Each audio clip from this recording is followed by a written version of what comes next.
பிதா, குமாரன், பரிசுத்த ஆவியின் திருப்பெயராலே ஆமேன். இந்த மாதத்தினுடைய 4வது வாரத்தின் ஓய்வு நாள் ஆராதனைக்கும் உங்களை அன்போடு கூட வரவிருப்பதில் நான் மகிழ்ச்சி அடைகிறேன். இம்மட்டும் பாதுகாத்து பராமரித்து எல்லா சூழ்நிலையிலும் நம்மை கரம் பிடித்து வழிநடத்தி வருகிற ஆண்டவரை முழு இருதயத்தோடு கூட நாம் ஆராதிப்போம். வாருங்கள், ஆண்டவரை நோக்கி பிரார்த்தனை செய்வோம். அன்பும் அருளும் நிறைந்த எங்கள் நல்ல ஆண்டவரே, நீர் எங்களை பாதுகாத்து வருகிற உம்முடைய அன்புக்காக நாங்கள் உமக்கு நன்றி சொல்லுகின்றோம். நீர் எங்களுக்கு தந்த ஆலோசனைகளுக்காக நாங்கள் உமக்கு நன்றி படைக்கின்றோம். ஒவ்வொரு நாளும் நீர் அருளின புதிய கிருபைகளுக்காக நாங்கள் உள்ளத்தின் ஆழத்திலிருந்து நாங்கள் துதியையும் ஸ்தோத்திரங்களையும் நாங்கள் ஏறெடுக்கின்றோம். நன்றி நிறைந்த இருதயம் உள்ளவர்களாய் ஆண்டவரே, இந்த காலை ஆராதனை வேளையிலே நாங்கள் எங்களையே உம்முடைய சமூகத்திலே அர்ப்பணிக்கின்றோம். நீர் எங்கள் மத்தியிலே பிரசன்னமாயிருந்து இந்த ஆராதனை வேளை ஒவ்வொருவருக்கும் பயனுள்ள நேரமாய் கர்த்தர் தாமே வழி நடத்த வேண்டும் என்று மீட்பர் இயேசுவின் நாமத்தில் ஜெபிக்கிறோம் எங்கள் தூய பிதாவே, ஆமேன். தேவனுடைய நாமம் மகிமைப்படும்படியாக நம்முடைய ஆராதனைக்கு ஆரம்பமாக பாமாலைகளிலே 370வது பாமாலை எந்த ஆத்மநேசரே என்ற பாடலை நாம் இணைந்து பாடுவோம். பாமாலை எண் 370.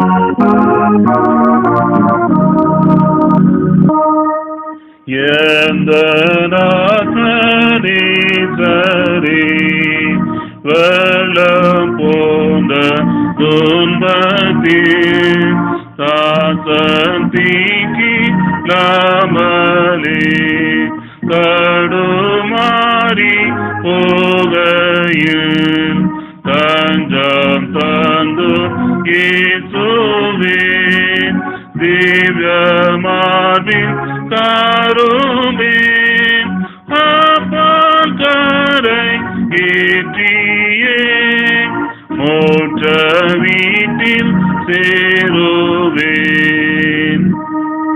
வல்ல தேவ தீரலா வேறே தஞ்சம் அறியேன் கைவிடாமல் நேசத்தான் ஆற்றி தேற்றி தாங்குவே. நீரே எங்கள் நம்பிக்கை, நீ சகாயம் செய்குவீர். ஏதோ மற்ற ஏழையை சட்டையாலே மூடுவீர்.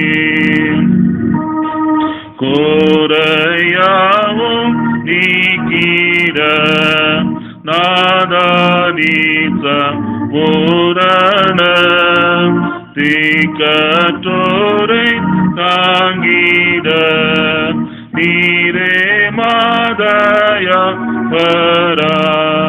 நான சுத்த பாவிதான் நீரோதோய தோயரே நான நீதி கேடோளா நீ நிறைந்த நீத்தரே. பாவம் யாவும் மன்னிக்க ஆரரோள மைந்தனே என்னை சுத்தி கரிக்க அருள் பாய செய்குவி. ஜீவ ஊற்றம் இயேசுவே எந்த தாகம் தீரோமே. சுவாமி என்றும் நீரே நீ துறந்து போருமே. ஆண்டவரை நாம் போற்றி மகிமைப்படுத்துவோம். சபையார் என்று திரையிலே வருகிற போது நீங்களுமாய் என்னோடு கூட இணைந்து ஆண்டவருக்கு நன்றி செலுத்தும்படியாய் உங்களை அழைக்கிறேன். கர்த்தருடைய வாசல்களில் துதியோடும் அவர் பிரகாரங்களில் புகழ்ச்சியோடும் பிரவேசித்து அவரை துதித்து அவருடைய நாமத்தை ஸ்தோத்திரியுங்கள். நம்மை உண்டாக்கின கர்த்தருக்கு முன்பாக நாம் பணிந்து குனிந்து முழங்காற்படியிட கடவும் வாருங்கள். ஜனங்களே, நம்முடைய தேவனை ஸ்தோத்திரித்து அவரை துதிக்கும் சத்தத்தை கேட்க பண்ணுங்கள். என் ஜெபத்தை தள்ளாமலும் தமது கிருபையை என்னை விட்டு விலகாமலும் இருந்த தேவனுக்கு ஸ்தோத்திரம் உண்டாவதாக. தேவனே, உமது பரிசுத்த ஸ்தலத்திலிருந்து பயங்கரமாய் விளங்குகிறீர். இஸ்ரவேலின் தேவன் தம்முடைய ஜனங்களுக்கு பலனையும் சத்துவத்தையும் அருளுகிறவர். தேவனுக்கு ஸ்தோத்திரம் உண்டாவதாக. தேவனுடைய நாமத்தை பாட்டினால் துதித்து அவரை ஸ்தோத்திரத்தினால் மகிமைப்படுத்துவேன். அனைவரும் சேர்ந்து சொல்வோம். கர்த்தர் எனக்கு செய்த எல்லா உபகாரங்களுக்காகவும் அவருக்கு எண்ணத்தை செலுத்துவேன். ரட்சிப்பின் பாத்திரத்தை எடுத்துக்கொண்டு கர்த்தருடைய நாமத்தை தொழுது கொள்வேன். ஆண்டவரே, எங்கள் உதடுகளை திறந்தருளும். அப்பொழுது எங்கள் வாய் உம்முடைய புகழை அறிவிக்கும். பிதாவுக்கும் குமாரனுக்கும் பரிசுத்த ஆவிக்கும் மகிமை உண்டாவதாக. ஆதியிலும் இப்பொழுதும் எப்பொழுதுமான சதா காலங்களிலும் மகிமை உண்டாவதாக. ஆமேன். பாவ அறிக்கை. வருத்தப்பட்டு பாரம் சுமக்கிறவர்களே, நீங்கள் எல்லாரும் என்னிடத்தில் வாருங்கள், நான் உங்களுக்கு இளைப்பாறுதல் தருவேன். கர்த்தராகிய இயேசுவை வாயினாலே அறிக்கையிட்டு தேவன் அவரை மரித்தோரிலிருந்து எழுப்பினார் என்று உன் இருதயத்திலே விசுவாசித்தால் ரட்சிக்கப்படுவாய். நான் என் அக்கிரமத்தை மறைக்காமல் என் பாவத்தை உமக்கு அறிவித்தேன். என் மீறுதல்களை கர்த்தருக்கு அறிக்கையிடுவேன் என்றேன். தேவரீர் என் பாவத்தின் தோஷத்தை மன்னித்தீர்.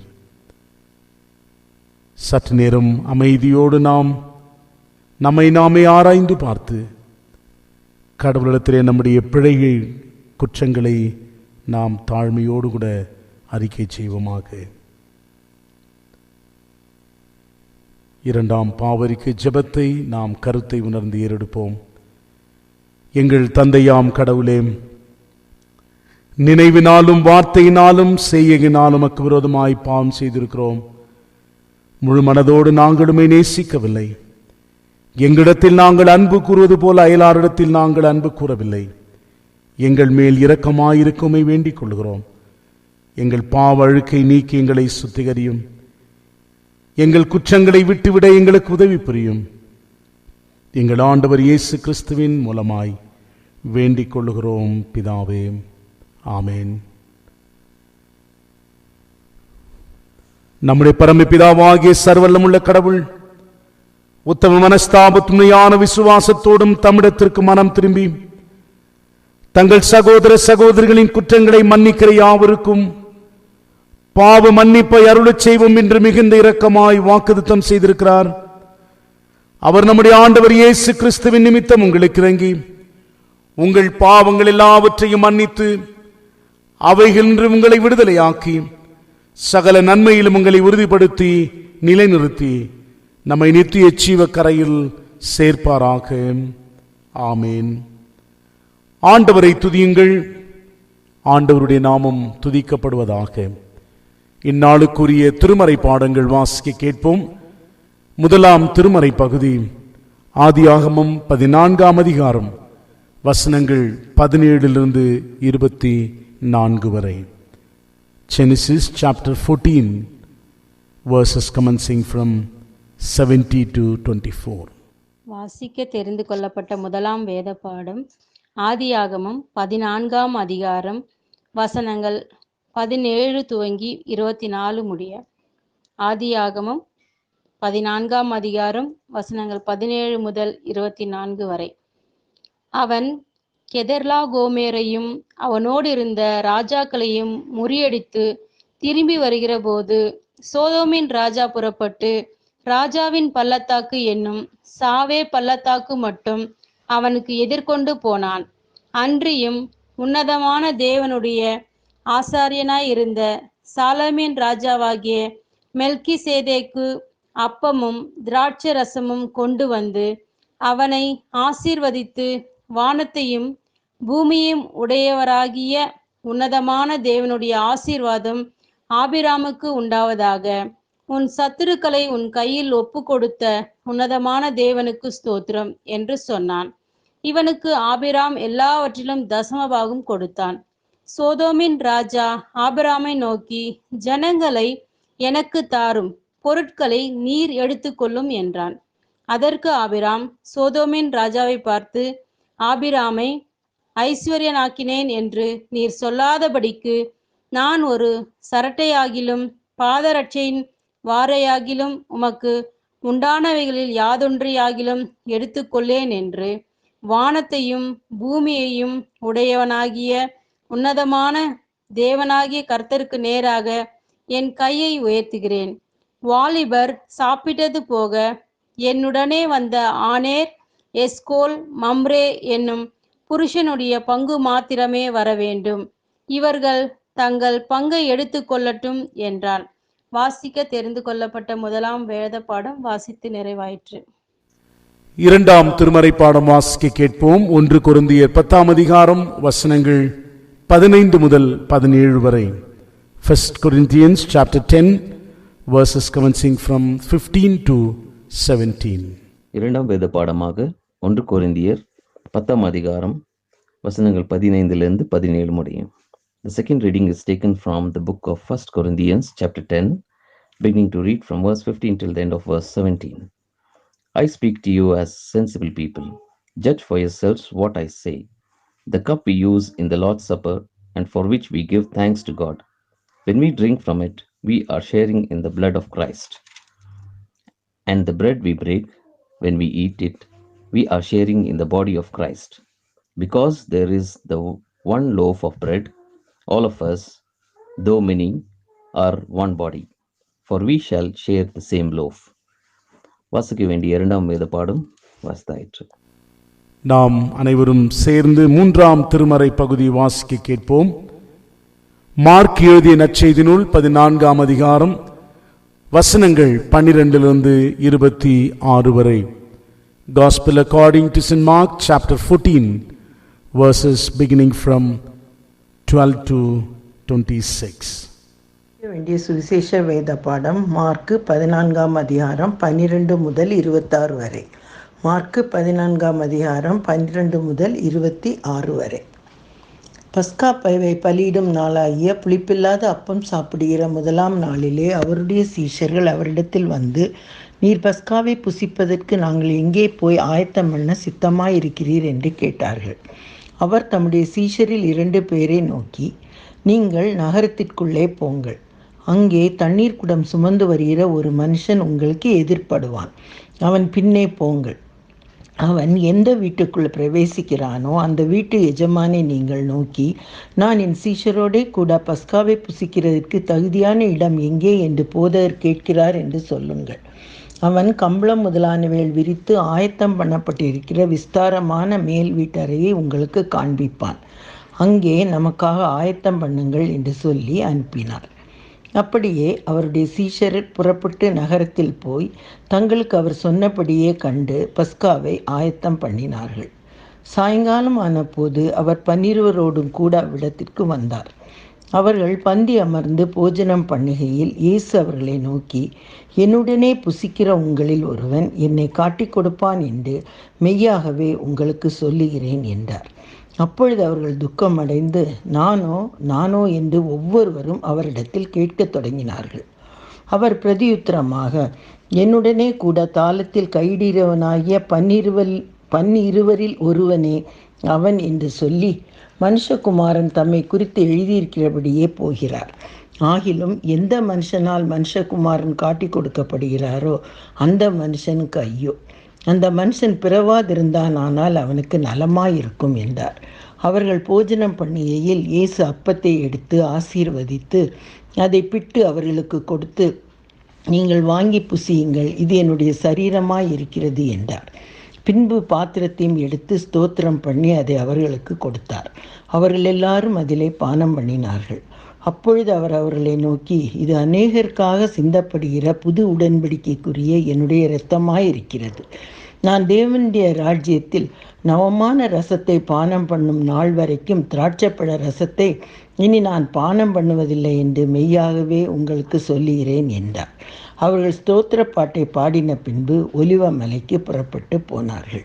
வாசிக்க வேண்டிய சுவிசேஷ வேத பாடம் வாசித்தாயிற்று. தேவனுடைய நாம் மகிமைப்படும்படியாக நாம் அனைவரும் சேர்ந்து 299வது பாமாலை பாடுவோம். உந்தன் சொந்தமாக்கினீர் என்ற பாடல், பாமாலை எண் 299.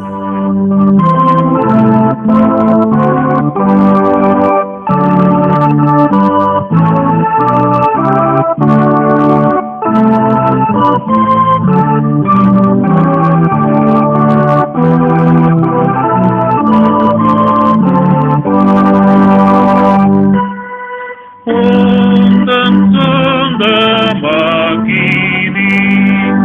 அடியேனை நோக்குவீர். பாதுகாரும் இயேசுவே, என்றும் தீங்கில்லாமலே நானும் சொந்தம் லோகத்தில் மோட்ச யாத்திரை செய்கையில் ஜீவன் சத்தியம் வழியோ நீரை ரட்சி காண்டீரோ. நானும் சொந்தம் ரட்சியோ பாட்டிலாத பாக்கியமோ அருள்நாத நல்கினீ இனமு காப்பாற்றுவே. நானும் சொந்தம் நீத்தமா தாசனை நீ சோகமா தாங்க செய்து மெய்ப்பரே காத்துமைத்தும் பாரோமே. நானும் சொந்தம் தேவரே வழிகாட்டி போஷிப்பி பாவம் நீங்க தழுவோ ஆயுள் மூட்டும் நடத்தோ.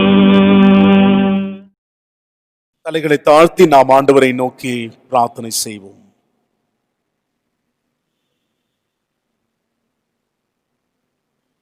அன்பின் ஆண்டவரே, நேச பிதாவே, உம்முடைய வார்த்தை சத்தியம். உம்முடைய வார்த்தையை தியானிக்கிற இந்த நேரத்திலும் எங்கள் ஆண்டவர் நீர் எங்களோடு கூட பேசும்படியாய் உம்முடைய சமூகத்திலே ஜெபிக்கிறோம். நீர் பேசும் ஆண்டவரே, நாங்கள் கேட்கிறோம். மீட்பர் இயேசுவின் நாமத்தில் மன்றாடுகிறோம் தூய பிதாவே, ஆமென். ஆண்டவர் தம்முடைய பிள்ளைகளை அழைக்கின்றார். அழைப்பிற்கு யார் ஒப்படைக்கின்றார்களோ ஒரு பெரிய எதிர்பார்ப்போடு கூட அவர்களை பயன்படுத்துவதற்கு ஆண்டவர் விரும்புகிறார். இந்த நாளிலே நாம் வாசித்த 3 திருமறைகளை குறித்து பகுதியை நாம் தியானிக்காமல் பழைய ஏற்பாட்டின் பாகமாக வாசிக்க கேட்டேன்.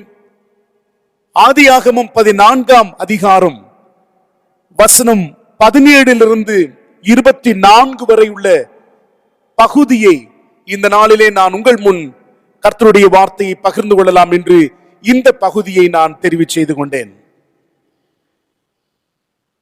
12ஆம் அதிகாரம், 13ஆம் அதிகாரம், 14ஆம் அதிகாரத்தை நாம் வாசிக்கும் பொழுது ஆபிரகாமினுடைய அழைப்பையும் அந்த அழைப்பிற்கு ஆபிரகாம் ஒப்படைத்ததையும், ஒப்படைத்த ஆபிரகாம் ஒரு பெரிய எதிர்பார்ப்போடு கூட இருக்கிறதை இந்த 3 அதிகாரங்களும் நமக்கு வெளிப்படுத்துகிறது.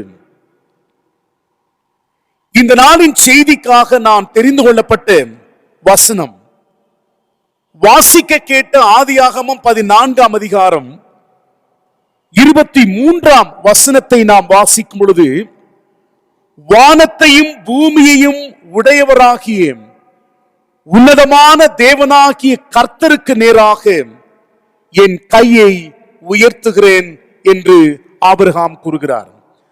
I have raised my hands to the Lord, God most high, creator of heaven and earth.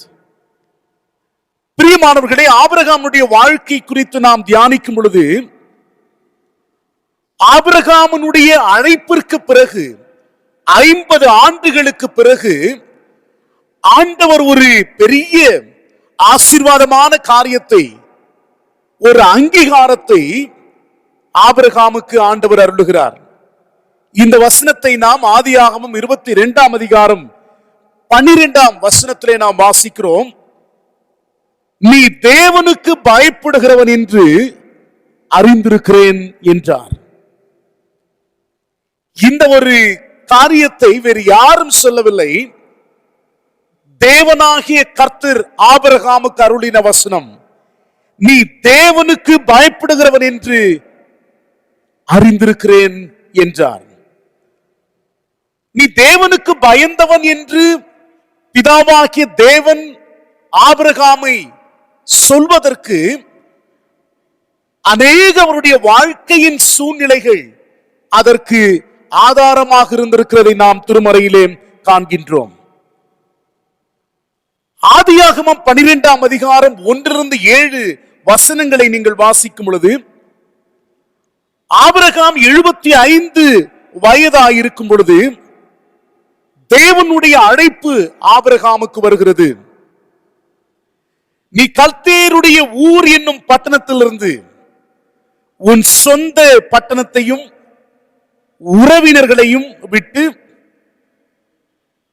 நான் காட்டுகிற தேசத்திற்கு போ என்று ஒரு அழைப்பு வருகிறது. என்ன அழைப்பு?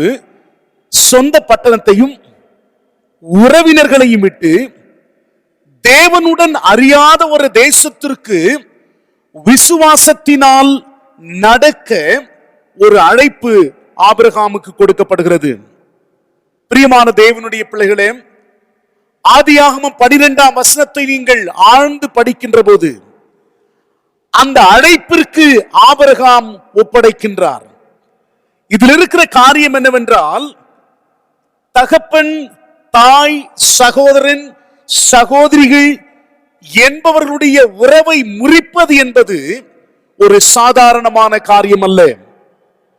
எல்லா உறவுகளையும் விட்டு நான் காட்டுகிற தேசத்திற்கு போ என்று ஆபிரகாமை ஆண்டவர் அழைத்தார். எனக்கு அன்பான தேவனுடைய பிள்ளைகளே, ஆபிரகாம் தேவனுடைய அழைப்பிற்கு ஒப்படைத்தான். இதிலே 3 காரியங்களை பார்க்கிறோம். அழைப்பு, ஒப்படைப்பு, ஒரு எதிர்பார்ப்பு. ஆபிரகாமுக்கு அழைப்பு வருகிறது. அந்த அழைப்பிற்கு ஆபிரகாம் கீழ்ப்படிந்து ஒப்படைக்கின்றான். ஆகவே ஆபிரகாம் கீழ்ப்படிந்ததினாலே அநேக தேவனுடைய ஆசீர்வாதங்களை பெற்றார். Obedience always brings blessings.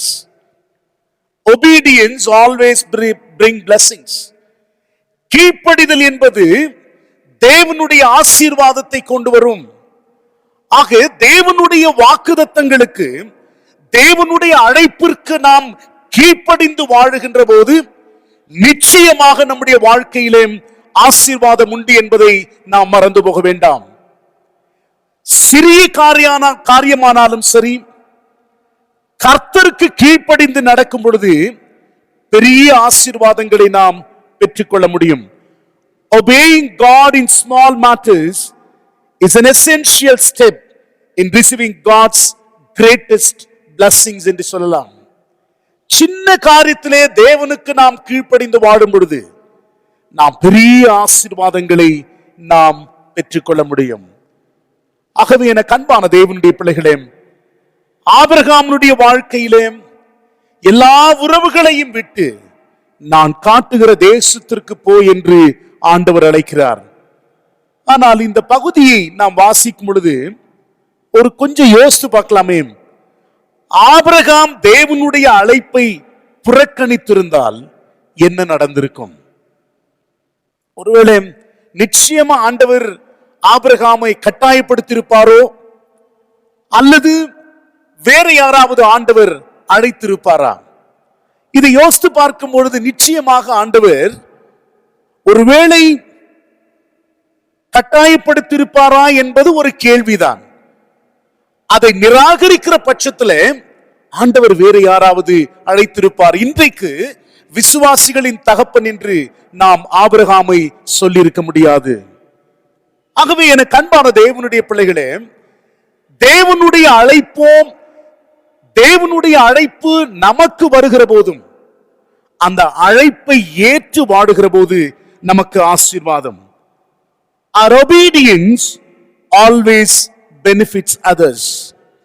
Abraham தேவனுக்கு, தேவனுடைய சத்தத்திற்கு கீழ்ப்படிந்தார். அநேகருக்கு ஆசீர்வாதமாய் ஆபிரகாமை ஆண்டவர் வைத்தார். When we obey God, we will never be disappointed. நாம் கடவுளுக்கு கீழ்ப்படியும் பொழுது ஒருபோதும் ஏமாற்றம் அடைவதில்லை. ஆகவே இந்த பகுதியை நாம் ஆராய்ந்து பார்க்கிற போது ஆபிரகாம் தைரியமாக சொல்லுகிறார், வானத்தையும் பூமியையும் உடையவராகிய உன்னதமான தேவனாகிய கர்த்தருக்கு நேராக என் கையை உயர்த்துகிறேன். பிரியமானவர்களே, அநேக சூழ்நிலைகள் ஆபிரகாமுடைய வாழ்க்கையில வருகிறது. முதலாவது அழைப்பை ஆண்டவர் கொடுக்கின்றார். அந்த அழைப்பிற்கு ஆண்டவர் அழைத்த அழைப்பிற்கு ஆபிரகாம் செவி சாய்க்கின்றார். அதிலே ஜெயத்தை ஆபிரகாம் பெற்றார். இரண்டாவதாக நாம் 13ஆம் அதிகாரத்தை ஆதியாகமம் 13 வாசிக்கிற போது அங்கும் ஒரு நிகழ்வை நான் ஆபிரகாமுடைய வாழ்க்கையிலே நடந்ததை நான் உங்கள் முன் கொண்டு வர விரும்புகிறேன். ஆதியாகமம் 13ஆம் அதிகாரத்திலே லோத்துவுக்கும் ஆபிரகாமுக்கும் இருக்கின்ற உரையாடலை நாம் பார்க்கிற போது உலக பொருளாம் உறவா என்கின்ற கேள்வி அங்கு வருகிறது. முதலாவது, தங்களுடைய மந்தைகள் பெரிதாகிவிட்டது நிமித்தமாக லோத்துவும் ஆபிரகாமும் பிரிய வேண்டிய ஒரு நிலை. இந்த நேரத்தில் நாம் வாசிக்கும் பொழுது அந்த 13ஆம் அதிகாரம் 7ஆம் வசனத்தை வாசிப்போமானால், ஆபிரகாமுடைய மந்தை மேய்ப்பருக்கும் லோத்துவனுடைய மந்தை மேய்ப்பருக்கும் வாக்குவாதம் உண்டாகிறது. 8ஆம் வசனத்தை வாசிக்கிற போது ஆபிரகாம் லோத்தை நோக்கி, எனக்கும் உனக்கும் என் மேய்ப்பருக்கும் உன் மேய்ப்பருக்கும் வாக்குவாதம் வேண்டாம் என்று சொல்லி நாம் சகோதரர்கள் என்று சொல்லுகிறார். அருமையான தேவனுடைய பிள்ளைகளே, இந்த வசனத்தை ஆராய்ந்து பார்க்கிற போது இன்றைக்கு வாக்குவாதங்கள், வெறுப்புணர்வுகள், சுயநலங்கள் மலிந்து கிடக்கின்ற இந்த கால சூழ்நிலையிலே ஆபிரகாம் தேவனுடைய அங்கீகாரத்தை பெறுவதற்கோ தேவனுடைய ஆசீர்வாதத்தை பெறுவதற்கு ஆபிரகாமினிடத்திலே காணப்பட்ட பண்பு, குணநலன்களை நாம் வாசிக்கும் பொழுது இன்றைக்கும் நமக்கு அறைகூவலை தருகிறது. நீங்கள் புதிய ஏற்பாட்டிலே வாசிக்கும் பொழுது கொலேசியர் 3ஆம் அதிகாரம் 8ஆம் வசனத்தை வாசிக்கும் பொழுது, இப்பொழுதோ கோபமும் மூர்க்கமும் பொறாமையும் உங்கள் வாயில் பிறக்கலாகாதே, துஷ்டமும் வம்பு வார்த்தைகளுமாகிய இவைகளை விட்டு நீங்கள் விலகுங்கள் என்று சொல்லுகிறார். இங்கே லோத்துவின் மேய்ப்பர்களுக்கும் ஆபிரகாமின் மேய்ப்பர்களுக்கும் வாக்குவாதம் ஏற்படுகிறது. ஆனால் இந்த பகுதியை நாம் சிந்திக்கிற போது ஆபிரகாம் அங்கு சொல்லுகிற செய்தி, லோத்துவே, உனக்கும் எனக்கும் ஏன் இந்த வாக்குவாதம்? உன்னுடைய மேய்ப்பர்களுக்கும் என்னுடைய மேய்ப்பர்களுக்கும் ஏன் இந்த வாக்குவாதம்? வேண்டாம் வேண்டாம் நாம் சகோதரர்கள் என்று சொல்லுகிறதை இந்த பகுதியிலே காண்கிறோம். இதை ஏன் நான் குறிப்பிடுகிறேன் என்று சொன்னால், ஆபிரகாம் மூத்தவனாயிருப்பதாலும் கானான் தேசத்திற்கு அவனே தேவனால் ஆபிரகாமை தேவன் அழைத்தார். நான் காட்டுகிற தேசத்திற்கு போ என்றார் ஆண்டவர். ஆகவே எந்த பகுதியை தெரிந்து கொள்ள வேண்டும் என்று ஆபிரகாம் மூத்தவனாயிருப்பதினாலே ஆபிரகாம் அதை சொல்லியிருக்கலாம், நான் மூத்தவர், நான் தெரிந்து கொண்ட பிறகு உனக்கு நீ தெரிந்து கொள்ளலாம் என்று சொல்லுகிறார். ஆகவே தேசத்தை தெரிந்தெடுக்கும் முதல் வாய்ப்பை ஆபிரகாம் பயன்படுத்துவதுதான் நல்லது, அதுதான் முறையும் கூட. ஏனென்றால் ஆபிரகாம் மூத்தவர், கடவுளால் அழைத்திருக்கிறார். ஆனால் இந்த பகுதியை நாம் வாசிக்கும் பொழுது பிரியமானவர்களே, ஆபிரகாமிடத்திலே ஒரு காணப்பட்ட குணநலன்கள் சுயநலமின்றி தாராள மனதுடன் லோத்தை தேசத்தை தெரிந்து கொள்ளும்படி லோத்துவுக்கு அந்த முன்னுரிமையை அளிக்கிறார்.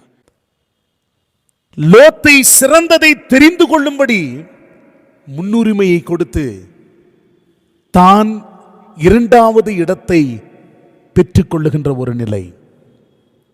இதை நான் சிந்திக்கும் பொழுது ஒருவேளை ஆண்டவர் கவனித்து கேட்டிருப்பாரா? லோத்துவுக்கும் ஆபிரகாமுக்கும் நடந்த உரையாடலை ஆண்டவர் நிச்சயம் கவனித்து கேட்டிருப்பார். தேவன் மௌனமாக அமைதியாக கவனிக்கிறவர் என்று வேதம் சொல்லுகிறது. ஆனால் ஆண்டவர் கவனிக்கிறார் என்பதை ஆபிரகாமோ லோத்தோ உணர்ந்திருப்பார்களா என்பது நாம் சிந்திக்கப்பட வேண்டியது. ஆனால் ஒன்றை மட்டும் நாம் மறந்துவிட வேண்டாம்.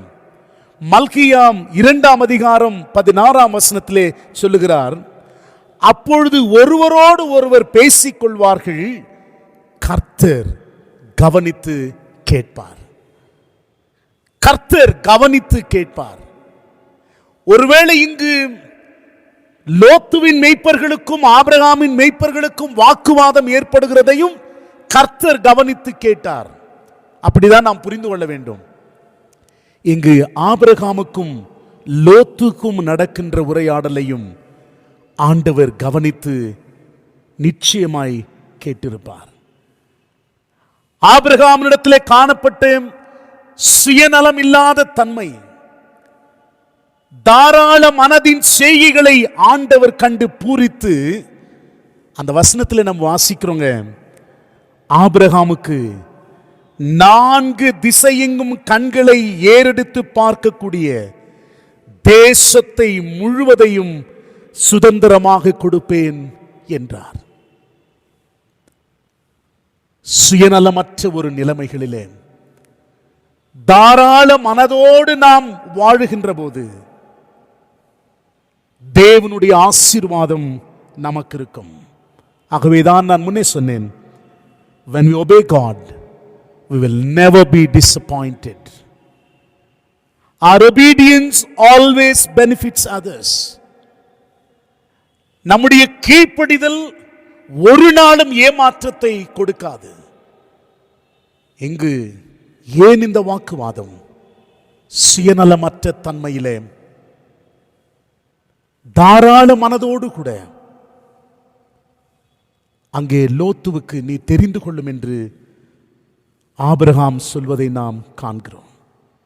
அன்பான தேவனுடைய பிள்ளைகளே, லோத்து எந்த பகுதியை தெரிந்து கொண்டாரோ அந்த பகுதியும் ஆபிரகாமுக்கு கொடுக்கப்பட்ட பகுதியிலே இடம் பெற்றிருக்கிறது என்று சொல்லுகிற போது வேதம் சொல்லுகிறது, சாந்த குணமுள்ளவர்கள் பூமியை சுதந்தரித்துக் கொள்வார்கள். சாந்த குணமுள்ளவர்கள் பூமியை சுதந்தரித்துக் கொள்வார்கள். ஆக ஆபிரகாமுக்கு ஆண்டவர் ஒரு அழைப்பை தருகிறார். எல்லா உறவுகளையும் விட்டு விசுவாசத்தோடு நான் காட்டுகிற தேசத்திற்கு போ. கீழ்ப்படிந்தான். கீழ்ப்படிந்த ஆபிரகாமுடைய வாழ்க்கையிலே லோத்துவுக்கும் ஆபிரகாமுக்கும் நடக்கிற உரையாடலையும் நாம் 13ஆம் அதிகாரம் ஆதியாகமத்திலே வாசிக்கிறோம். அங்கும் கூட ஆபிரகாமனுடைய வாழ்வை நாம் சிந்திக்கும் பொழுது இந்த உலகத்தின் ஐஸ்வர்யத்திற்கு நானும் லோத்துவும் ஏன் விவாதிக்க வேண்டும்? நமக்கு விவாதம் வேண்டாம், நாம் இருவரும் சகோதரர்கள் என்று சொல்லி லோத்துவுக்கே அந்த முன்னுரிமையை கொடுத்து சுயநலமற்ற நிலைமையிலே தாராள மனதோடு கூட செயல்படுகின்ற ஆபிரகாமுடைய வாழ்க்கையை நாம் காண்கிறோம். இதனுடைய பின்னணியத்திலே நாம் வாசிக்கும் பொழுது ஆதியாகமம் 14ஆம் அதிகாரம் வசனம் 17 24 வசனம் வரை வாசிக்கும் பொழுது சோதமின் ராஜாவின் மக்களையும் அவன் பொருட்களையும் அவனுடைய விரோதிகளிடமிருந்து ஆபிரகாம் மீட்டு கொண்டு வந்து விட்டார். 17ஆம் வசனத்திலே 18ஆம் வசனத்திலே வாசிக்கும் பொழுது நாம் இந்த பகுதியை நாம் பார்க்கின்றோம். சோதமின் ராஜாவின் மக்களையும் அவன் பொருட்களையும் அவனுடைய விரோதிகளிடமிருந்து ஆபிரகாம் மீட்டு வந்துவிட்டார். 21ஆம் வசனத்திலே நாம் வாசிக்கும் பொழுது சொல்லுகிறார், சோதமின் ராஜா ஆபிரகாமை நோக்கி, ஜனங்களை எனக்கு தாரும், எல்லா பொருட்களையும் நீர் எடுத்துக்கொள்ளும் என்று சொல்கிறான். இதைதான் இந்த நாளின் திருமறை பகுதியாய் நாம் வாசிக்க கேட்டோம். ஜனங்களை எல்லாம் நீர் எனக்கு கொடுத்து விடும், எல்லா பொருட்களையும் ஆபிரகாமே நீர் எடுத்துக்கொள்ளும் என்று சொல்லுகிறான். ஒருவேளை ஆபிரகாம் மற்றவரிடத்திலிருந்து மீட்டு கொண்டு வந்த பொருட்கள், ஜனங்கள், நான் அல்லவோ அவைகளை மீட்டு கொண்டு வந்தேன், எனக்கு தானே சொந்தம் என்று சொல்லி சொந்தத்தை அங்கு வெளிப்படுத்தவில்லை. பிரியமானவர்களே, இந்த சோதமின் ராஜா ஆபிரகாமை பார்த்து சொல்லுகிறான், ஜனங்களை மட்டும் எனக்கு கொடுத்து விடும், எல்லா பொருட்களையும் நீர் எடுத்துக்கொள்ளும் என்று சொல்லுகிறான். ஆனால் ஒருவேளை எடுத்துக்கொண்டிருக்கலாம், கடவுளா பொருட்களா என்ற சிந்தனை வருகிற போது ஆபிரகாம் அங்கு சொல்லுகிற செய்தி என்னவென்றால், அதற்கு ஆபிரகாம் சோதமின் ராஜாவை பார்த்து, ஆபிரகாமை ஐஸ்வர்யவான் ஆக்கினேன் என்று நீ சொல்லாதபடிக்கு நான் ஒரு சரட்டையாகிலும் பாதரட்சையின் வாரையாகிலும் உமக்கு உண்டானவைகளில் யாதொன்றிலும் எடுத்துக்கொள்ளேன் என்று சொல்லுகிறான். அன்பான தேவனுடைய பிள்ளையே, இந்த உலக பொருட்களை சோதமின் ராஜா ஆபிரகாமுக்கு கொடுக்கிறான்.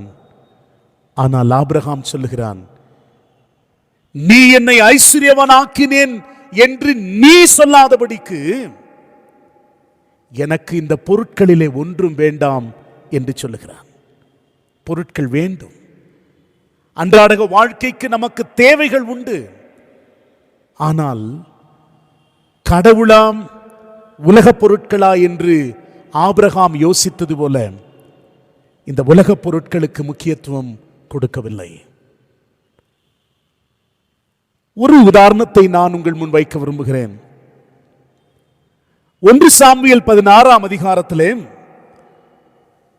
சவுலை குறித்து, சவுல் அரசனை குறித்து நாம் வாசிக்கிறோம்.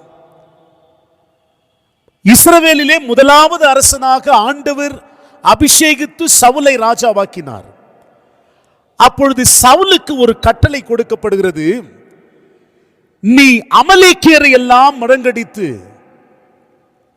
அவர்களை நீ வென்று வர வேண்டும். அதில் சொல்லப்படுகிற போது சொல்லுகிறார், எந்த பொருட்களையும் நீர் அவர்களிடத்திலிருந்து எடுத்துக்கொள்ள வேண்டாம். ஆனால் அந்த பகுதி வாசிக்கும் பொழுது நடக்கிற சம்பவம் என்னவென்றால், சவுலும் ஜனங்களும் ஆகாகையும் ஆடு மாடுகளிலே முதற்தரமானவைகளையும் இரண்டாந்தனமானவைகளையும் ஆட்டுக்குட்டிகளையும் நலமான எல்லாவற்றையும் அடித்து போட மனதில்லாமல் அவைகளை சவுல் தனக்கென்று தக்க வைத்துக் கொள்கிறான். ஒரு அரசன் தான், எல்லா வசதிகளும் இருக்கிறது, கடவுளின் பிரதிநிதியாய் செயல்படுகிறவன் அரசன் இஸ்ரவேல் மக்களுக்கு. ஆனால் வேதம் சொல்லுகிறது, எதையெல்லாம் நீ எடுத்து வர வேண்டாம் என்று உலக பொருட்களை குறித்து சவுலுக்கு ஆண்டவர் கட்டளை கொடுத்தாரோ எல்லாவற்றையும் தன்வசப்படுத்திக் கொள்ளுகின்ற பேராசை நிரம்பினவனாய் சவுல் வாழ்ந்ததை இந்த பகுதியிலே காண்கிறோம். இந்த பகுதி வாசிக்கும் பொழுது சவுலை ராஜாவாக்கினது எனக்கு மனஸ்தாபமாய் இருக்கிறது என்று சொல்லுகிறார். இந்த உலகத்திற்குரிய பொருட்கள் எதற்கு? ஒன்றையும் எல்லாவற்றையும் அழித்துவிடு என்று பிதாவாகிய தேவனால் கட்டளை வந்தது. ஆனால் சவுல் இந்த உலகத்திற்குரிய ஆசைகளினாலே, இந்த உலக பொருட்களுக்கு முக்கியத்துவம் கொடுத்ததினாலே என்ன செய்கிறான்? எல்லாவற்றையும் நலமானவைகளை தக்க வைத்துக் கொள்ளுகிறான். இது தெரிய வருகிறது. இது தெரிய வந்த பிறகு அதனுடைய விளைவு என்ன? ராஜாவாக அபிஷேகம் பண்ணப்பட்ட சவுல் தன் கிரீடத்தை அவன் இழந்து போனான். என கண்பான தேவனுடைய பிள்ளையே, சவுலுக்கு கட்டளை கொடுத்தும் கூட இந்த உலக பொருட்களின் மீது ஆசை வைத்ததினாலே, இந்த உலக பொருட்களுக்கு முக்கியத்துவம் கொடுத்து தேவ கட்டளையை நிராகரித்ததினாலே நடந்தது என்ன? ராஜாவாய் அபிஷேகம் பண்ணப்பட்ட சவுல் அந்த கிரீடம் மாற்றப்படுகிறது. அந்த கிரீடம் சவுலிடத்திலிருந்து எடுத்து தாவீதுக்கு கொடுக்கப்படுகிறது. என கண்பான தேவனுடைய பிள்ளையே, ஆபிரகாமுடைய வாழ்க்கை உங்களுக்கும் எனக்கும் ஒரு சவாலை தருகிறதை நாம் பார்க்கிறோம். என்ன சொல்லுகிறார்? சோதமின் ராஜாவை பார்த்து சொல்லுகிறார், ஆபிரகாமை ஐஸ்வர்யவானாக்கினேன் என்று நீ சொல்லாதபடிக்கு நான் ஒரு சரட்டையாகிலும் பாதரட்சையின் வாரையாகிலும் உனக்கு உண்டானவைகளில் யாதொன்றையாகிலும் நான் எடுத்துக்கொள்ள மாட்டேன் என்று சொல்லுகிறான். எனக்கு அன்பான தேவனுடைய பிள்ளையே, இந்த உலகத்திலே வாழ்வதற்கு ஆண்டவர் நமக்கு ஐஸ்வர்யத்தை தருகிறார். அதுதான் உபாகமம் 8ஆம் அதிகாரம் சொல்லுகிறது. நீ வெள்ளும் பொன்னையும் எல்லாம் நீ வைத்து வாழ்வதற்கு, ஐஸ்வர்யத்தை சம்பாதிப்பதற்கு உன் தேவனாகிய கர்த்தர் உனக்கு உழைப்பதற்கு பலனை கொடுத்திருக்கிறார் என்று உபாகம் 8ஆம் அதிகாரத்திலே வாசிக்கிறோம். எல்லா தேவைகளை எல்லாம் ஆண்டவர் சந்தித்து வருகிறார். இன்றைக்கு உலக பொருட்களுக்கு முக்கியத்துவமா, அல்லது நம்மை சிருஷ்டித்த ஆண்டவருக்கு, நம்மை மீட்டெடுத்த ஆண்டவராகிய இயேசு கிறிஸ்துவுக்கு முதலாவது இடம் கொடுத்து வாழுகின்றோமா? இன்னொரு உதாரணத்தையும் திருமறை இருந்து நான் உங்களோடு சொல்ல விரும்புகிறேன். லூக்கா 12ஆம் அதிகாரத்திலே வாசிக்கும் பொழுது 17 20 வசனம் வரை ஒரு ஐஸ்வர்யவானுடைய தவறுகளை குறித்து அந்த பகுதியிலே சொல்லப்பட்டிருக்கிறது.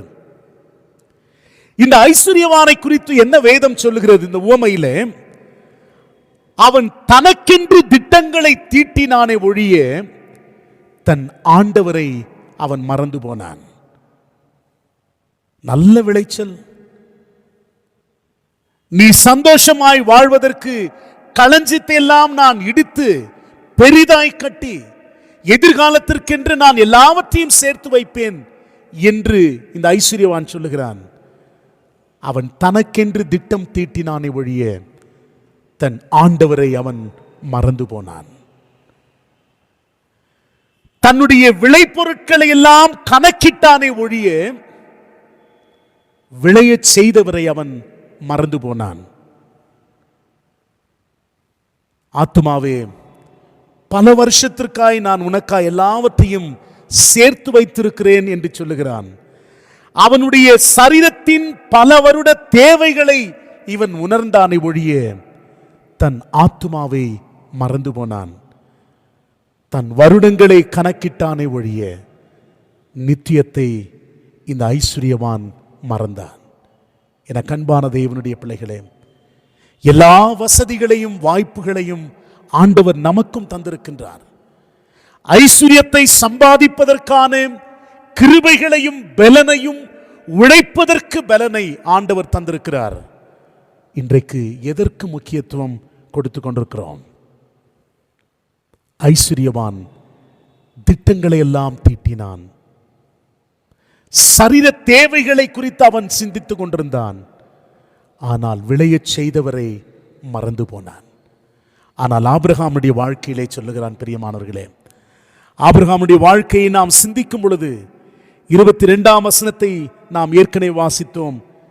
சோதோமின் ராஜாவை பார்த்து, ஆபிரகாம், என்னை நீர் ஐஸ்வர்யவனாக்கினேன் என்று சொல்லாதபடிக்கு நான் என்ன செய்கிறேன்? 23ஆம் வசனத்திலே வாசிக்கிறோம், வானத்தையும் பூமியையும் உடையவராகிய உன்னதமான தேவனாகிய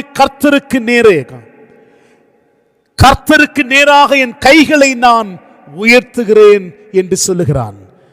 சோதோமின் ராஜாவே, நீர் வைத்திருக்கின்ற பொருட்களை நான் பெற்றுக்கொள்வதற்கு என்னுடைய கையை நீட்டவில்லை.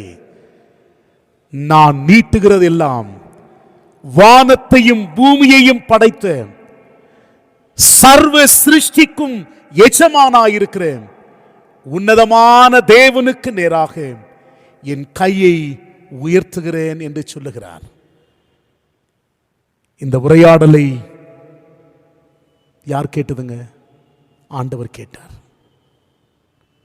ஒருவேளை நம்ம நினைக்கிறோம், தேவனுக்காய் நான் எழும்பி பிரகாசிக்க வேண்டும் என்று அறைகுவல் விட்டு எந்த கஷ்டம் என் வாழ்க்கையிலே வந்தாலும், என்ன போராட்டமான நிந்தைகள் அவமானங்கள் என் வாழ்க்கையிலே வந்தாலும், நாம் ஆண்டவருக்காக எழும்பி குரல் கொடுக்கிறோமே, அதை ஆண்டவர் கவனிக்கிறார். இன்று சோதோமின் அரசனுக்கும் ஆபிரகாமுக்கும் நடந்த உரையாடலை ஆண்டவர் கேட்டார். பிரியமான தேவனுடைய பிள்ளையே, ஒவ்வொரு சம்பாஷணையும் ஆண்டவர் கேட்கிறார். யாரை குறித்தும் நாம் எதையும் பேச வேண்டாம். எந்த வாக்குவாதம் நமக்கு வேண்டாம். நம்முடைய விசுவாசத்தை வெளிப்படுத்தி காட்டுவோம். சோதோமின் அரசனே, உன் பொருட்கள் ஒன்றும் எனக்கு வேண்டாம். அதற்கு பிறகு வருகிற செய்தியை நாம் பார்க்கும் பொழுது, தேவனுக்கு நேராக என் கையை உயர்த்துவேன் என்று தன் விசுவாசத்தை வெளிப்படுத்திய ஆபிரகாமுடைய வாழ்க்கையிலே இந்த உரையாடலை கேட்ட ஆண்டவர் 15ஆம் அதிகாரம் 1ஆம் வசனம் சொல்லுகிறது, இந்த காரியங்கள் நடந்த பின்பு கர்த்தருடைய வார்த்தை ஆபிரகாமுக்கு தரிசனத்திலே உண்டாகி அவர் சொல்லுகிறார், ஆபிரகாமே, நீ பயப்படாதே, நான் உனக்கு கேடகமும் உனக்கு மகா பெரிய பலனுமாய் இருக்கிறேன் என்று சொல்லுகிறார். Do not be afraid, Abraham. I am your shield, your very great reward. ஆபிரகாமே, நீ பயப்படாதே, நான் உனக்கு கேடகமாயிருக்கிறேன். என கண்பான தேவனுடைய பிள்ளைகளே, உலக பொருட்களா அல்லது கடவுளா? இப்படி வருகிற போது ஆபிரகாம் அழைப்பை பெற்று லோத்துவுக்கும் ஆபிரகாமும் நடக்கின்ற உரையாடலும் ஆபிரகாமுடைய தன்மை வெளிப்படுத்துகிறது. சுயநலமற்ற ஒரு நிலைமையிலே தாராள மனதுடன் கூட லோத்துவுக்கு எல்லாம் நீ பெற்றுக்கொள்ளும் என்று சொல்லி விட்டு கொடுத்து, சோதோமின் அரசனுக்கு முன்பாக நீர் கொடுக்கிற ஒரு பொருளும் எனக்கு வேண்டாம், வானத்தையும் பூமியையும் படைத்த கர்த்தரிடத்திலிருந்து நான் பெற்றுக்கொள்வேன், அவர் என் தேவையை சந்திப்பார் என்று சொல்லுகிற போது ஆண்டவர் ஆபிரகாமுக்கு சொன்னது, நீ பயப்படாதே, நான் உனக்கு கேடகமும் உனக்கு மகா பெரிய பலனுமாயிருக்கிறேன். When we obey God, God will never be disappointed. கர்த்தருக்கு கீழ்ப்படிந்து வாழும் பொழுது ஒரு நாளும் ஆண்டவர் நாம் ஏமாந்து போகும்படி ஆண்டவர் விட மாட்டார். நாம் தேவனை கனம் பண்ணினால் நிச்சயம் ஆண்டவர் நம்மை கனம் பண்ணுவார் என்று வேதம் சொல்லுகிறது. ஆபிரகாமை குறித்து வாசிக்க முடியாது. புதிய ஏற்பாட்டிலே யாக்கோபு 2:23 சொல்லுகிறது, ஆபிரகாம் தேவனுடைய நண்பனாயிருந்தார். Abraham is called the friend of God, indicating a close intimate relationship. நண்பன் என்று சொல்லுகிற போது கடவுளுக்கும் ஆபிரகாமுக்கும் இருந்த அந்த நெருங்கிய உறவை நாம் காண்கிறோம். பிரியமான தேவனுடைய பிள்ளையே, ஆண்டவராகிய இயேசுவும் இன்றும் நம்மை அழைக்கிறார். உன்னையே நீர் வெறுத்து தன் சிலுவையை எடுத்துக்கொண்டு என்னை பின்பற்றி வா. கொலோசியர் 3ஆம் அதிகாரத்திலே நாம் வாசிக்கிற போது, நீங்கள் கிறிஸ்துவுடன் எழுந்ததுண்டானால் கிறிஸ்து தேவனுடைய வலது பார்சத்தில் வீற்றிருக்கும் இடத்தில் உள்ளவைகளை, மேலானவைகளை தேடுங்கள். பூமியில் உள்ளவைகளை அல்ல, மேலானவைகளையே தேடுங்கள் என்று சொல்லி அப்போஸ்தலனாகிய பவுலும் நமக்கு சொல்லுகிறார். இந்த உலக வாழ்க்கையில் எல்லாம் அழிந்து போகிற வாழ்க்கை, எல்லா பொருட்களும் அழிந்து போய்விடும். ஆனால் நாம் தேவனோடு வைத்திருக்கிற உறவு என்றைக்கும் நம்மை எழுந்து நிற்க செய்யும். கீழ்ப்படிதலோடு கூட வாழ்ந்த ஆபிரகாமுடைய வாழ்க்கையிலே ஆண்டவர் கொடுத்த வாக்குத்தத்தம், ஆபிரகாமே நீ பயப்படாதே, நான் உனக்கு கேடகமும் உனக்கு மகா பெரிய பலனுமாயிருக்கிறேன். இந்த காலை வேளையிலும் கீழ்ப்படிவோம், தேவனுடைய சத்தத்திற்கு கீழ்ப்படிந்து வாழ்வோம், தேவனுடைய விருப்பத்திற்கு தன்னை ஒப்படைப்போம். சோதோமின் அரசனுக்கு முன்பாய் சொன்னது போல, வானத்தையும் பூமியையும் படைத்த கர்த்தருக்கு நேராய் நம்முடைய கைகளை உயர்த்துவோம். ஒருபொழுதும் ஆண்டவர் நம்மை கைவிட மாட்டார். அந்த நம்பிக்கையோடு வாழ நம்மையும் ஆண்டவருடைய கரங்களிலே அர்ப்பணிப்போமா? கண்களை மூடி ஆண்டவரை நோக்கி பிரார்த்தனை செய்வோம்.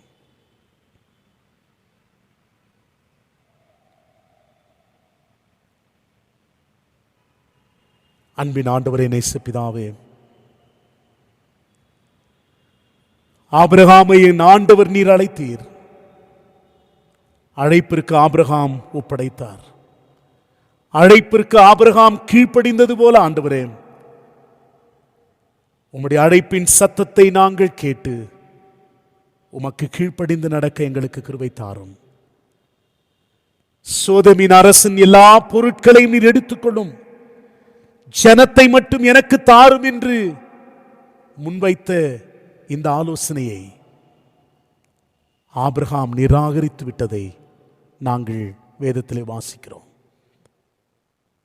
ஆண்டவரா, உலக பொருட்களா என்று எண்ணுகிற போது முதலாவது தேவனுடைய ராஜ்யத்தையும் நீதியையும் தேடி உம்மை பின்பற்றி வரும் பொழுது நீர் எங்களுக்கு கேடகமும் பலனுமாயிருக்கிறீர். அந்த விசுவாசத்திலே நாங்களும் பயணிக்க எங்கள் ஆண்டவர் நீர் எங்களுக்கு கிருபை செய்ய வேண்டும் என்று மீட்பர் இயேசுவின் நாமத்தில் ஜெபிக்கிறோம் பிதாவே, ஆமென். சத்தியத்தை கேட்ட நாம் அனைவரும் சேர்ந்து அப்போஸ்தல விசுவாச அறிக்கையை நாம் அறிக்கை செய்வோம். வானத்தையும் பூமியையும் படைத்த சர்வல்லமுள்ள பிதாவாகிய தேவனை விசுவாசிக்கிறேன். அவருடைய ஒரே குமாரனாகிய நம்முடைய நாதர் இயேசு கிறிஸ்துவை விசுவாசிக்கிறேன். அவர் பரிசுத்த ஆவியினாலே கன்னிமரியாளத்தில் உற்பத்தி பிறந்தார்.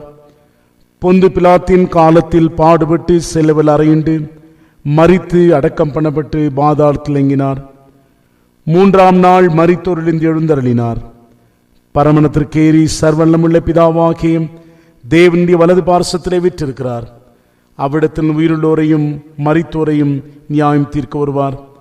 பரிசுத்த ஆவி விசுவாசிக்கிறேன். பொதுவாக இருக்கிற பரிசுத்த சபையும் பரிசுத்தவான்களுடைய ஐக்கியமும் பாவ மன்னிப்பும் சரீர உயிர்த்தெழுதலும் நித்திய ஜீவனும் உண்டென்று விசுவாசிக்கிறேன். ஆமேன். நாம் அனைவரும் சேர்ந்து கீர்த்தனையிலே 187ஆம் கீர்த்தனை, தந்தேன் என்னை இயேசுவே என்ற பாடலை நாம் பாடும் பொழுது நம்மையும் ஆண்டவருடைய சமூகத்திலே அர்ப்பணிப்போம்.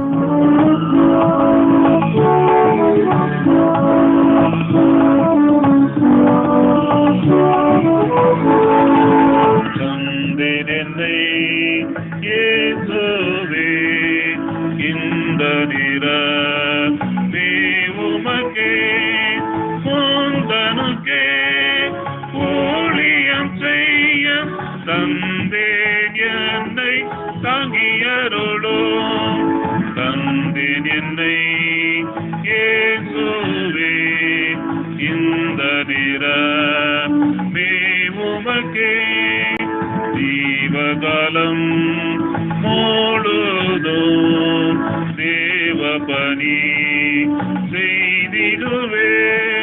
கோவில் கடும் போர் புரிகையில் தாவும் ஓந்த கரத்தினில் வைத்து தந்தேன் என்னை இயேசுவே இந்த நிறமே உமக்கே.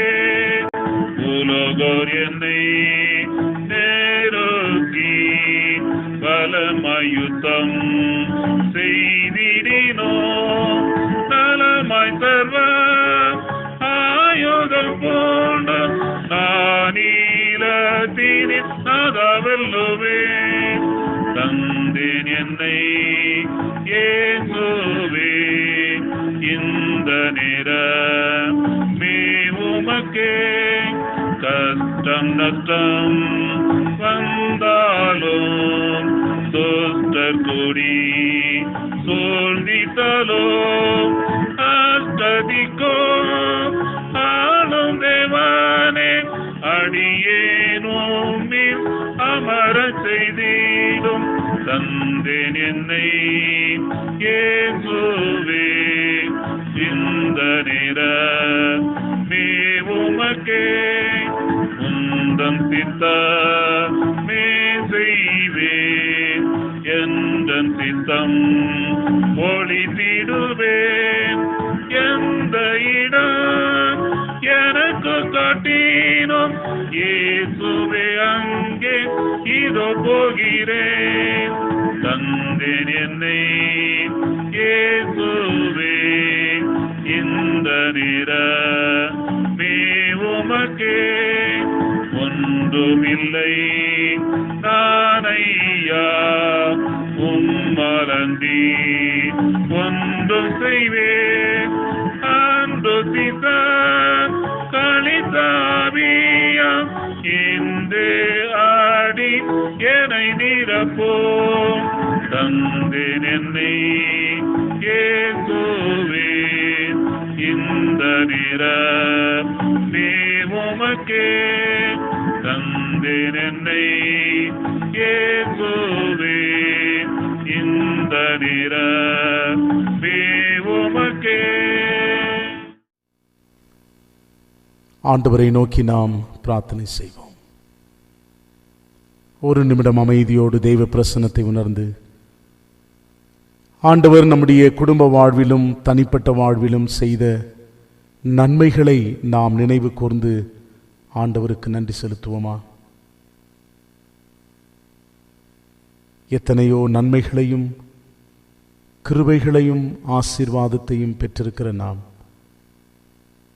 சங்கீதக்காரன் சொல்லுகிறது போல, கர்த்தரை நான் இக்காலத்திலும் ஸ்தோத்திரிப்பேன், அவர் துதி எப்பொழுதும் என் வாயில் இருக்கும் என்று சொல்லி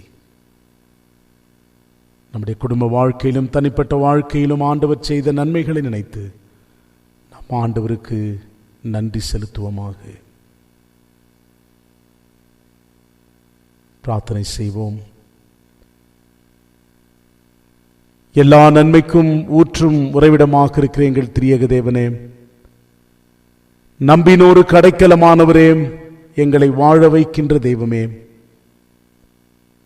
இந்த நாளிலும் நீர் எங்களுக்கு அருளின எல்லா கிருபைகளை எண்ணி ஆண்டவரே நாங்களுமே ஸ்தோத்திரிக்கிறோம். ஒவ்வொரு நாளும் ஆண்டவரே நீர் எங்களுக்கு அருளுகின்ற புதிய கிருபைகளுக்காக நன்றி. தாங்கும் கிருபையினால் எங்களை வழிநடத்தி வருகிறீர். நன்றியோடு நாங்களுமே ஸ்தோத்திரிக்கிறோம். ஆண்டவரே, ஏசாயா தீர்க்கன் சொல்லுகிறது போல ஆண்டவரே, என்றும் விலகாதிருக்கிற உம்முடைய கிருபையினால் எங்களை நீர் வழிநடத்தி கொண்டிருக்கிறீர். சங்கீதக்காரன் சொல்லுகிறது போல உம்முடைய கிருபை உயர்ந்தது ஆண்டவரே. அந்த கிருபையினால் கர்த்தர் இந்த நாள் வரையிலும் வழி நடத்தி கொண்டிருக்கிறீர். நன்றியோடு நாங்கள் உம்மை ஸ்தோத்திரிக்கிறோம், துதிக்கிறோம் ஐயா. ஆண்டவரே, சபையின் அனைத்து குடும்பங்களையும் உம்முடைய அன்பின் கரங்களில் ஒப்படைக்கிறேன். ஒவ்வொருவரையும் பேர் பேராக தனித்தனியாக ஆண்டவர் ஆசீர்வதித்து நிறைவான உம்முடைய பிரசன்னம் ஒவ்வொருவரையும் ஆட்கொள்ளும்படியாய் நாங்கள் மன்றாடுகின்றோம். திருச்சபையில் இருக்கிற பெரியோர்களுக்காக ஜெபிக்கிறேன் சுவாமி. ஒவ்வொருவரையும் கர்த்தர் நீர் ஆசீர்வதியும். அவர்களுக்கு வேண்டிய சுகத்தையும் பலனையும் கர்த்தர் நீர் அருளி செய்யும்படியாய் நாங்கள் பிரார்த்தனை செய்கிறோம். பெரியோர் முதல் சிறியோர் வரையிலும் ஆண்டவரே, அந்த உன்னதமான தேவனுடைய நிழலிலே உம்முடைய பிள்ளைகள் வாழத்தக்கதாக கர்த்தர் நீர் அனுக்கிரகம் செய்யும். இந்த வாரத்திலும் திருமண நாளை கண்டு மக்கள் நன்றி செலுத்துகிறேன். உம்முடைய பிள்ளைகளுக்காகவும் ஆண்டவரே, பிறந்த நாளை கண்டு மக்கள் நன்றி செலுத்துகின்ற ஒவ்வொருவரையும் நீ செய்த நன்மைகளை நினைத்து ஸ்தோத்திரம் செலுத்துகின்ற உம்முடைய அடியார்களை கர்த்தர் தாமே உம்முடைய கரத்தை தொட்டு நீர் ஆசீர்வதித்து வழிநடத்தும்படியாய் மன்றாடுகின்றோம்.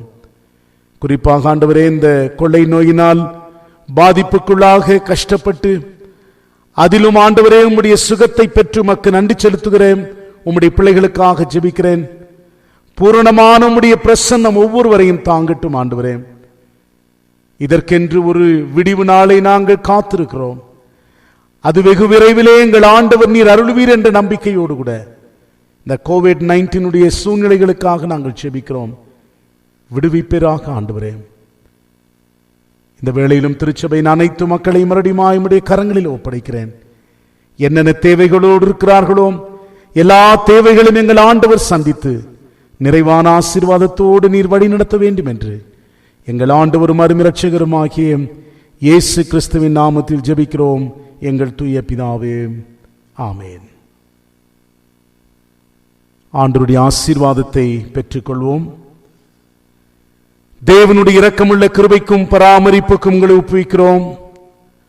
பிதா, குமாரன், பரிசுத்த ஆவியாகிய திரியேக தேவனுடைய ஆசீர்வாதம் உங்களுக்குள்ளே இருந்து எப்பொழுதும் உங்களோடே நிலைத்திருக்க கடவுது. வழிபாட்டிற்கு நிறைவாக நாம் அனைவரும் சேர்ந்து 303வது பாமாலை பாடுவோம். எந்த ஜீவனேசுவே என்ற பாடலை நாம் இணைந்து பாடுவோம்.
பாதம் பற்றி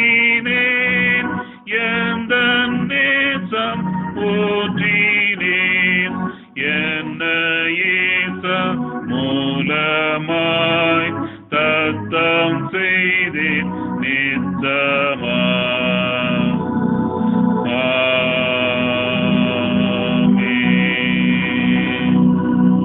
தேவனுடைய சமாதானம் உங்கள் ஒவ்வொருவரோடும் நிலைத்திருப்பதாக. இந்த நாள் வரையிலும் நம்மை பாதுகாத்து பராமரித்து சுகம்பலன் ஜீவனை தந்து வழிநடத்தி வருகின்ற இம்மானுவேலனாகிய நம்முடைய ஆண்டவர் எதிர்நோக்கியிருக்கிற இந்த வாரத்திலும் நிறைவான தம்முடைய பிரசன்னத்தினால் உங்களை பாதுகாப்பாராக. தேவ சமாதானத்தோடு வாழுங்கள். தேவனுடைய கிருபை ஒவ்வொரு நாளும் உங்களில் நிலைத்திருப்பதாக. ஆமென்.